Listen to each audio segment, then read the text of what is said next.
Last lecture में बच्चों हम नेगेटिव ऑफ अ वेक्टर पढ़ चुके थे। अब इस लेक्चर में हम सब्ट्रैक्शन ऑफ वेक्टर्स पढ़ेंगे। तो subtraction of vector addition of vector की तरह है। क्या अंतर है? बस जैसे सपोज आपके पास एक वेक्टर है a और दूसरा वेक्टर है b। अगर आपको इसको ऐड करना हो तो आप क्या करेंगे? एक के हेड को दूसरे के टेल पे रखेंगे, ये a, और सपोज आपने ये ऐसे कर दिया, ये b। तो ये क्या हो गया? अब यहां से रिजल्टेंट वेक्टर निकालने के लिए यहां से एक वेक्टर इधर जाएगा, तो ये है आपका a प्लस बी। अब a माइनस बी हमको निकालना है, a माइनस बी, तो वो क्या होगा? यही हमारा क्वेश्चन है। तो इसको हम ऐसे लिख सकते हैं कि a प्लस माइनस बी, इस चीज को ऐसे लिख सकते हैं, इसमें कोई दिक्कत नहीं। तो बस यहीं से हम देख सकते हैं कि ये जो माइनस बी है ये एक नया वेक्टर है। जैसे हमने इस स्लाइड में पढ़ा था कि नेगेटिव ऑफ वेक्टर, जैसे कि ए वेक्टर ये रहा, तो माइनस ए वेक्टर उतने ही मैग्नीट्यूड का एक वेक्टर विद अपोजिट डायरेक्शन, यानी कि मैं एक रिवाइज भी करा देता हूँ। जैसे कि ये बी वेक्टर है, तो माइनस बी वेक्टर क्या होगा? इस डायरेक्शन में ये वेक्टर माइनस बी वेक्टर ये रहा। ठीक है, तो वही चीज है, a माइनस बी का मतलब हो गया a vector plus minus B vector, यानी कि a तो हम ऐसे लिख देंगे, a ये रहा, और माइनस बी क्या हो जाएगा? ये है माइनस बी। बस अब इसको ऐड कर देना इसके साथ, यानी कि ये माइनस बी। अब जो नया वेक्टर आया हमारे पास, यहां से ये रिजल्टेंट वेक्टर जो है, यही है हमारा new vector a vector minus B vector. ठीक है, तो ये सब्ट्रैक्शन ऑफ वेक्टर इतना इजी सा है। b माइनस ए अगर हम निकालें, b माइनस ए, तो ये किसके इक्वल हो जाएगा? ये हो जाएगा b vector plus minus A vector. यहां से b वेक्टर ये रहा, और माइनस ए वेक्टर ये है माइनस ए वेक्टर। तो यहां से अगर हम इसको करें माइनस ए वेक्टर, तो रिजल्टेंट वेक्टर कैसा दिखेगा? ऐसा दिखेगा लगभग। तो ये क्या हो गया? b minus A vector. Actually यहां से ये जाएगा, है ना, b माइनस ए वेक्टर। तो a माइनस बी ये रहा, और b माइनस ये रहा। आपने एक चीज देखी कि दोनों अपोजिट है और इक्वल है। इसका मतलब a vector minus B vector is equal to negative of B vector, negative of B vector minus A vector, एक ही चीज है। ठीक है, तो अब कुछ एक्सरसाइज है आपके लिए इसमें, जैसे कि सपोज एक्सरसाइज क्वेश्चन सेकंड। इसमें क्या करना है आपको? इसके पार्ट्स में करना है फाइंड a माइनस बी। तो a माइनस बी करना है, जिसका पार्ट a है, सेकंड का a है, ये वेक्टर ये रहा a, ये रहा b वेक्टर, एक पार्ट ये रहा, सेकंड पार्ट इसका है, a वेक्टर ऐसे है, b वेक्टर ऐसे है। थर्ड पार्ट में 2c में a वेक्टर ये रहा, b वेक्टर ये रहा। तो क्वेश्चन है आपका फाइंड a माइनस बी। एक क्वेश्चन और यहां पर आप लिख सकते हैं, question third, find b minus a in above parts. ऊपर जितने भी तीन पार्ट है उसमें अब आपको फर्स्ट पार्ट में था a माइनस बी था, अब इस पार्ट में आपको b माइनस ए करना है। ठीक है, तो ये आपका होमवर्क है, ये क्वेश्चन प्रैक्टिस के लिए।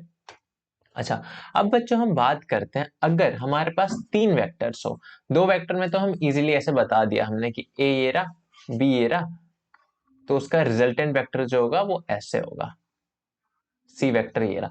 तो ये हमने दो के लिए बता दिया, लेकिन अगर तीन वेक्टर्स हो तो हमारे लिए थोड़ा सा ये ऐसे कॉम्प्लिकेटेड हो जाता है, खासकर तब जब हमको उसकी मैथमेटिकल वैल्यू निकालनी हो, मतलब मैग्नीट्यूड निकालना हो। जैसे यहाँ पर दो वेक्टर्स का मैग्नीट्यूड हमने यहाँ इजीली फॉर्मूला लगा दिया, under root A square plus B square plus 2ab cos theta.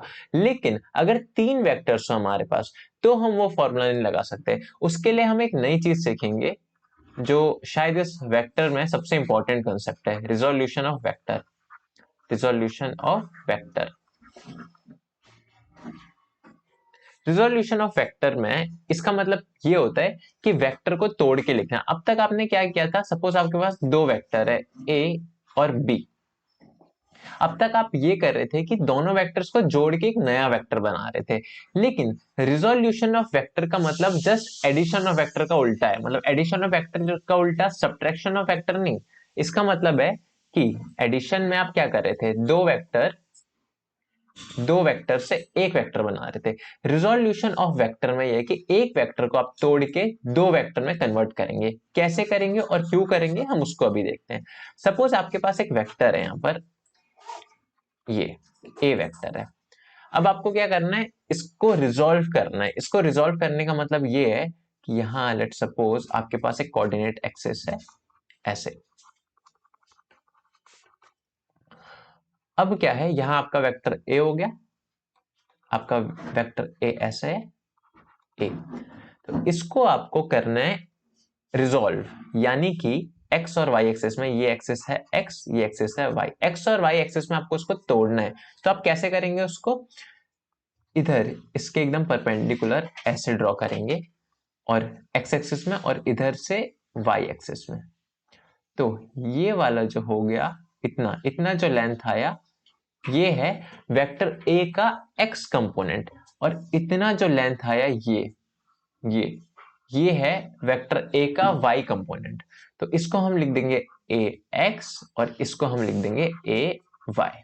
ठीक है, तो ए एक्स आपका किसके इक्वल होगा, ए एक्स। अब एक इंपॉर्टेंट चीज जो बहुत बहुत ज्यादा जरूरी है ट्रिग्नोमेट्री में, सपोज ये एंगल थीटा है अगर, तो अगर आपके पास कभी भी ऐसी सिचुएशन आए कि एक वेक्टर है और उसको आपको दो सिचुएशन में तोड़ना है और एक एंगल थीटा है, तो इसको आर नाम देते हैं। तो याद रहे थीटा के साथ वाला जो होगा, मतलब कि ये जो आर है इसके साथ थीटा के साथ जो बना रहे, यानी कि ये आपका होगा आर, ये इसका मैग्नीट्यूड इनटू कॉस थीटा।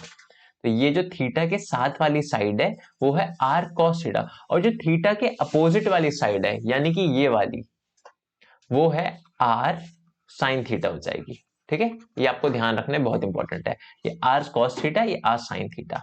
तो वहीं से अब हम इस चीज को लिखते हैं कि ये हमारा ए, जो ब्लू से मैंने लिखा है वो ए है। तो ए एक्स किसके इक्वल हो जाएगा, ए एक्स किसके इक्वल हो जाएगा, ए इंटू, अभी हमने देखा था ए इंटू कॉस थीटा के। और ए वाई किसके इक्वल हो जाएगा, ए वाई हो जाएगा ए इंटू साइन थीटा के। ठीक है, तो ये था आपका।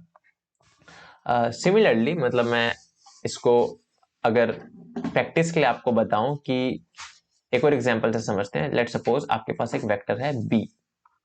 तो वेक्टर बी को रिजोल्व करने का मतलब ये है कि पहले रिजोल्व कोऑर्डिनेट एक्सिस हमारे पास ऐसा, वो एक्स एक्सिस, ये वाई एक्सिस। अगर ये एंगल बना रहा है थीटा, तो इसका एक्स कंपोनेंट हम बोलेंगे वेक्टर बी का एक्स कंपोनेंट। बोलना सीखिए इसको, वेक्टर बी का एक्स कंपोनेंट, यानी कि एक्स एक्सिस की डायरेक्शन में जो कंपोनेंट है उसका, उसको कैसे करेंगे, यहां से परपेंडिकुलर खींच देंगे ये।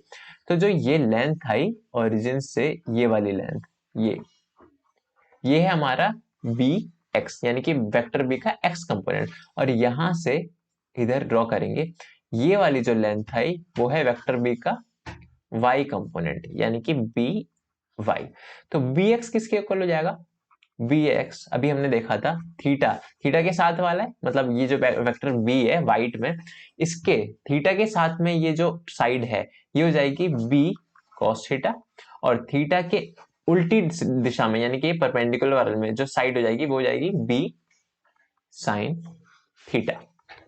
ठीक है, तो ऐसे आपको रिजोल्व करना है वेक्टर को, ये भी बहुत इजी कंसेप्ट है। अगला कंसेप्ट जो है रिजोल्यूशन ऑफ वेक्टर के बाद दूसरा सबसे इंपॉर्टेंट, वो है यूनिट वेक्टर्स। यूनिट वेक्टर, सबसे पहले देखते हैं यूनिट वेक्टर होता क्या है। वेक्टर तो आपको पता है, वेक्टर का मतलब होता है कोई ऐसी फिजिकल क्वांटिटी जिसके पास मैग्नीट्यूड और डायरेक्शन दोनों हो, और हम उसको दिखाते कैसे, ऐसे एरो के साथ ऐसे दिखाते हैं। ये हमारा एक वेक्टर हो गया, लेट्स से वेक्टर ए। अब ये वेक्टर था, यूनिट वेक्टर, यूनिट जुड़ गया इसके साथ। यूनिट वेक्टर का क्या मतलब है? यूनिट वेक्टर का मतलब ये है कि ऐसा एक वेक्टर जिसका मैग्नीट्यूड क्या हो, यूनिट हो। यूनिट का मतलब बच्चा होता है यूनिटी, मतलब वन, है ना। तो वो वेक्टर जिसका मैग्नीट्यूड वन हो, तो वो होता है हमारा यूनिट वेक्टर। यानी कि ए वेक्टर तो हमारा हो गया ये जो यहां हमने दिखा रखा है, ठीक है। और ए वेक्टर ये हो गया, ठीक है। तो ए वेक्टर तो हमारा ये हो गया जी, हमने बनाया। अब यूनिट वेक्टर जो हम बनाएंगे, इस यूनिट वेक्टर हम ऐसे बनाएंगे कि हमको ऐसा वेक्टर बनाना है जिसका मैग्नीट्यूड किसके बराबर हो, वन के बराबर, और डायरेक्शन क्या हो, इसी सेम वेक्टर की तरह। यानी कि सपोज इसकी लेंथ अगर 10 यूनिट थी, ये जो वेक्टर ए था उसकी लेंथ थी 10 यूनिट, तो हमको एक नया वेक्टर बनाना है, यूनिट वेक्टर बनाना है जिसका मैग्नीट्यूड 1 के बराबर हो। यानी कि इसी डायरेक्शन में इसके जैसे आप 10 टुकड़े कर दे इसके, ये ऐसे 10 टुकड़े कर दे, तो ये जो आपका वेक्टर बना ये हो गया आपका यूनिट वेक्टर। इसकी खास बात क्या है? यूनिट वेक्टर की खास बात दो होती है, ठीक है। पहली चीज ये देखते हैं कि उसको डिनोट किससे करते हैं हम। Unit vector in direction of A vector. अभी मैं बताऊंगा मैंने लिखा क्या है और क्यों है। तो यूनिट वेक्टर पहले डिनोट किससे करते हैं? ए वेक्टर तो आपने लिख दिया, अब ऊपर आपको ये एरो नहीं लगाना, ऊपर आपको ये हैट लगा देना है ऐसे, ठीक है। अब देखिए इसको ऐसे जूम कर देता हूं मैं, ये आपको ऐसे लगाना है, तो ये यूनिट वेक्टर हो गया, ठीक है। तो इसकी खास बात दो होती है, इसके बारे में लिखते हैं। यूनिट वेक्टर के बारे में दो इंपॉर्टेंट चीज होती है इसके लिए। पहला, इसका यूनिट यानी इसका magnitude, magnitude is equal to one, magnitude one के बराबर होता है। और इसका काम क्या होता है? इसका काम होता है डायरेक्शन को बताना, direction, to show direction, to show direction. Unit vector ना किसी भी वेक्टर का, सपोज आपके पास एक वेक्टर है ए या फिर बी, तो मैं बोलूंगा बी की डायरेक्शन में एक यूनिट वेक्टर, तो इसका मतलब है कि एक वेक्टर जिसका मैग्नीट्यूड वन है और डायरेक्शन क्या है, देखो डायरेक्शन इसकी सेम है, तो यानी कि ये हो गया आपका यूनिट वेक्टर। समझ आया? तो यही था इसके बारे में। अब इसका फॉर्मूला क्या होता है, यूनिट वेक्टर का फॉर्मूला क्या होता है, इसको समझते हैं। देखो ऐसा होता है कि सपोज आपके पास कोई भी वेक्टर लिखा है सी वेक्टर, सी वेक्टर को मैं अगर स्पेसिफाई करूं कि ये है 18 metre towards south, 18 metre towards south, तो सपोज ये डिस्क्रिप्शन आपका सी वेक्टर का। तो यहां पर यूनिट वेक्टर सी वेक्टर की डायरेक्शन में, यूनिट वेक्टर किसी एक पर्टिकुलर वेक्टर की डायरेक्शन में आता है, तो हम बोलेंगे सी वेक्टर की डायरेक्शन में एक यूनिट वेक्टर अगर हम बनाएं तो किसके इक्वल होगा? उसका फॉर्मूला यहां मैं लिखवाने जा रहा हूं, C vector upon magnitude of C vector, ये, ठीक है। ये आपका फॉर्मूला हो गया यूनिट वेक्टर का। कैसे समझेंगे हम इस फॉर्मूले को? सपोज ये है मेरे पास एक सी वेक्टर, सी वेक्टर क्या था, ये यूनिट वेक्टर में सी लिख रहा हूं तो इस पूरे को लिख देंगे 18 metre towards south, 18 metre towards south, तो ये तो मैंने ऊपर लिख दिया। और अपॉन में मेरे को मैग्नीट्यूड लिखना है, यानी कि मैग्नीट्यूड, डायरेक्शन छोड़ के मैं मैग्नीट्यूड लिख दूंगा 18, ठीक है। तो 18 से 18 कैंसिल हो गया, क्या बचा? 1 मीटर टुवर्ड साउथ, तो ये क्या हो गया? ये है आपका यूनिट वेक्टर। तो ये दोनों कंडीशन फुलफिल हो रही है कि इसका मैग्नीट्यूड कितना है, 1 है, और टू शो डायरेक्शन, ये एक डायरेक्शन बता रहा है। समझ आए? तो यही था आपका यूनिट वेक्टर। अब हम आगे बढ़ते हैं। Unit vector in the direction of coordinate axis, I J K cap, ये आप यहां पढ़ेंगे। और इसमें मैं इसलिए जोर दे रहा हूं क्योंकि इसी का है यूज आपकी क्लास 12th में। Unit vectors in direction of coordinate axis, coordinate axis की डायरेक्शन में यूनिट वेक्टर। कोऑर्डिनेट एक्सिस पहले हम बनाते हैं यहां पर, लेट सपोज ये है, ये एक्स एक्सिस हो गया, ये वाई एक्सिस हो गया, और इधर जेड एक्सिस हो गया। तो बच्चों यहां पर जो आपका यूनिट वेक्टर होगा, यूनिट वेक्टर का काम क्या होता है? मैग्नीट्यूड उसका 1 होता है और उसका काम होता है डायरेक्शन को बताना। तो यहां पर जो x की डायरेक्शन में जो यूनिट वेक्टर है वो ऐसे दिखा रहे हैं हम, ये रहा। ठीक है, इसको हम किससे डिनोट करते हैं? आई से, आई के ऊपर कैरेट। ठीक है, y एक्सिस की डायरेक्शन में जो यूनिट वेक्टर है उसको हम दिखाते हैं j से, j कैप। और z एक्सिस की डायरेक्शन में जो यूनिट वेक्टर है उसको हम दिखाते हैं k से, k कैप। समझ आया? तो ये है आपका unit vector in direction of coordinate axis. तो I जो यूनिट वेक्टर है वो है यूनिट वेक्टर इन x एक्सिस। J जो है unit vector in direction of, ऐसे लिखना चाहिए था, y एक्सिस। और k कैप जो है यूनिट वेक्टर इन z एक्सिस। ठीक है, अब इसका यूज क्या है? इसका यूज ये है, सपोज आप ऐसे जा रहे हो कहीं पर, ये कोऑर्डिनेट एक्सिस है, आप यहां से इधर जा रहे हैं 10 की स्पीड में, 10 मीटर पर सेकंड की स्पीड में। ये x एक्सिस है, ये y एक्सिस है। मैं बोलूंगा आपकी वेलोसिटी क्या है? तो वेलोसिटी एक वेक्टर क्वांटिटी है, तो आप क्या बोलेंगे? आपकी वेलोसिटी है 10 मीटर पर सेकंड। वेलोसिटी एक वेक्टर क्वांटिटी है तो आपको डायरेक्शन भी बताना है उसका। तो ये तो आपने मैग्नीट्यूड बता दिया 10 मीटर पर सेकंड। अब डायरेक्शन आपको बताना है, तो आप क्या करेंगे? यहां से सीधा बोल देंगे x की डायरेक्शन में जा रहे हैं, यानी कि आई कैप। तो यहां से मेरे को मालूम पड़ गया आपकी डायरेक्शन क्या है। सिमिलरली आई कैप जैसी इधर है, इधर आपने देखा आई कैप की डायरेक्शन ये है, तो माइनस आई कैप की डायरेक्शन जैसे इसकी अपोजिट हो जाएगी, यानी कि ये हो गई माइनस आई की डायरेक्शन। तो यही था आपका यूनिट वेक्टर। तो अब हम चलते हैं आगे थोड़ा सा। अब जैसे कि सपोज अगेन कोऑर्डिनेट एक्सिस आपके पास ऐसा x y z। अब क्या है? 3 वेक्टर्स दे देता हूं मैं, यहां 3 वेक्टर्स है। Let's say vector a, vector b है इधर, वेक्टर c है इधर। और इनका मैंने बस मैग्नीट्यूड आपको बता रखा है कि वेक्टर a की जो लेंथ है वो है 2 यूनिट, वेक्टर b की जो लेंथ है वो है 3 यूनिट, वेक्टर c की जो लेंथ है वो है 2 यूनिट, 2 यूनिट। तो बच्चे बताओ कि यहां पर ए बी सी वेक्टर को आपको ढंग से लिखना है, मतलब वेक्टोरियल फॉर्म में लिखना है। तो ए वेक्टर के लिए आप क्या लिखेंगे? सबसे पहले मैग्नीट्यूड लिखेंगे, मैग्नीट्यूड कितना है? 2। और आगे डायरेक्शन क्या है इसकी? एक्स एक्सिस की तरफ है, यानी कि आई कैप। तो ये हो गया आपका ए वेक्टर। वेक्टर बी क्या हो गया? वेक्टर बी हो गया 3 यूनिट, इसका मैग्नीट्यूड हो गया, और डायरेक्शन क्या हो गई? जे कैप। सी वेक्टर क्या हो गया? जेड की डायरेक्शन में, यानी कि 2 इसका मैग्नीट्यूड हो गया और डायरेक्शन के कैप। ठीक है, तो यही था आपका A B C I J के। अब सपोज आपके पास एक ऐसा वेक्टर है जो ना एक्स एक्सिस में ना प्रॉपर वाई एक्सिस में, वो है एक प्लेन में यहां पर ऐसे है, उसके पॉइंट्स है 3 और 2। इसमें इस सिचुएशन में आप क्या लिखेंगे? अगेन ये हमारा x और y है, तो यहां पर आप ऐसे करेंगे कि सबसे पहले आप अगेन इसको, यहां पर काम आता है हमारा रेजोल्यूशन, तो आप इसको ऐसे तोड़ सकते हैं। ये आपको ऐसे तोड़ना नहीं है, मैं बस अभी समझाने के लिए लिखवा रहा हूं, आप वेक्टर डायरेक्टली लिख सकते हैं। तो इधर इसकी कितनी लंबाई है, इधर इसका कितना प्रोजेक्शन है?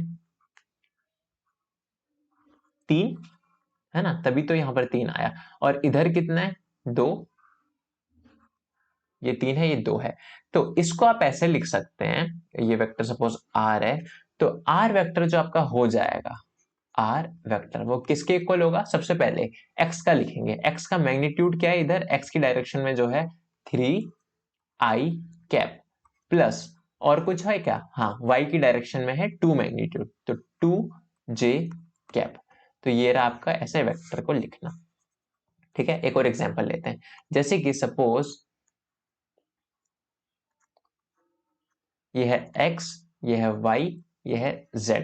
आपका एक नया वेक्टर है इधर, जिसका पॉइंट है, ये इनिशियल पॉइंट ओ गया, फाइनल पॉइंट पी हो गया, पॉइंट है 7 और 4।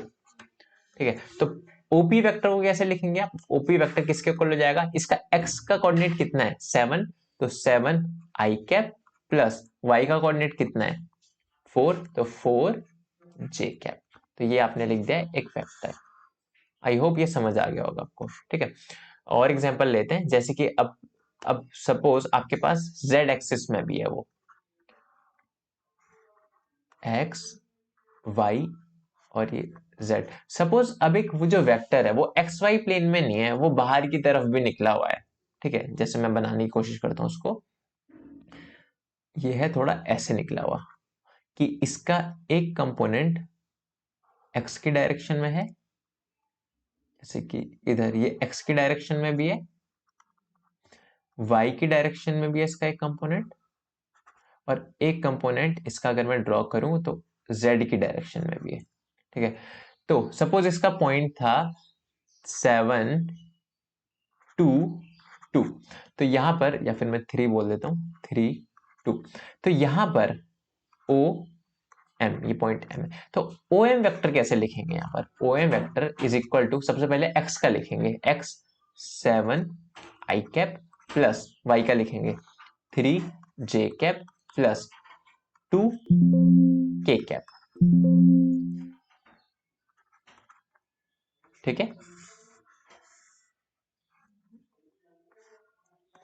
तो ये आपने वेक्टर लिखना सीख लिया। अब एक जो होमवर्क आपका इसमें ये है कि आपको अब कुछ पार्ट्स दे रखे हैं, जैसे कि पॉइंट है C 0 0 2, सेकंड है D -1 7 0, थर्ड है P 2 6, फोर्थ है S 0 8 0। तो आपको इसका क्या लिखना है? पोजीशन वेक्टर आपको इसका लिखना है। ठीक है, तो मैं कोई सा भी कर देता हूं, लेट सपोज एक 5वां पार्ट ले लेता हूं, n 0 7 3, तो इसको मैं करके दिखाता हूं एक।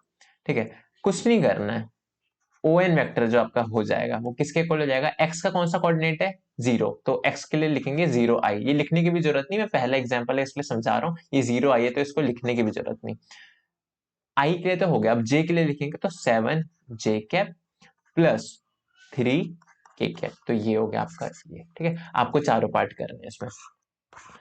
तो यही था बच्चों। अब तो बेसिक आपका ये हो गया है। अब वेक्टर आपका ऑलमोस्ट इतना था, बस आपको यूनिट वेक्टर पे ध्यान देना है।